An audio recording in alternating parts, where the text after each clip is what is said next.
هذه الشيلة إهداء للدكتورة أمل بمناسبة تخرجها من كلية الطب، نفع الله بها والديها وجعلها الله خيرا وذخر لدينها ووطنها وأخوانها وجميع أبناء المسلمين. يا مزنة الشعر واكتب يا قصيد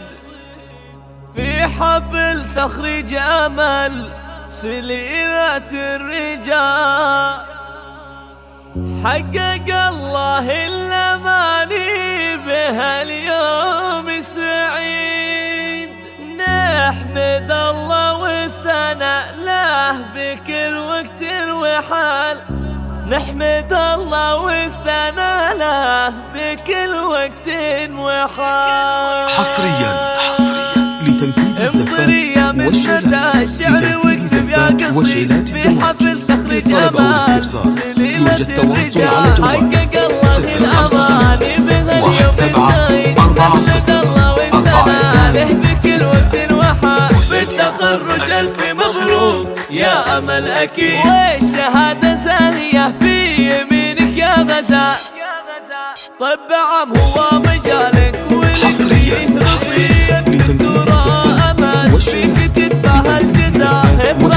بترفاه هي الحلم البعيد بالتعب والصبر والجد سنين انطوى، وانت يا امل اميره كما درت ميت الحلاوه والزين وخصالك زيون الخصال، الخلق والدين والطيب من قدرك تزيد، وصوفك الغلا انت مضرب للمثال، في وصوفك الغلا انت مضرب للمثال، وابوك الغالي دايم فاخر والفعال، ملهمك بدروب العلوم اللي تفيد، للطلب أو الاستفسار يرجى التواصل على جوال 055 1740 في حفل تخريج أمل سليلة الرجال، حقق الله الأماني بها اليوم السعيد، نحمد الله والثناء له بكل وقت وحال. بالتخرج ألف مبروك يا أمل أكيد، والشهادة زاهية في يمينك يا غزال، يرجى التواصل على جوال 055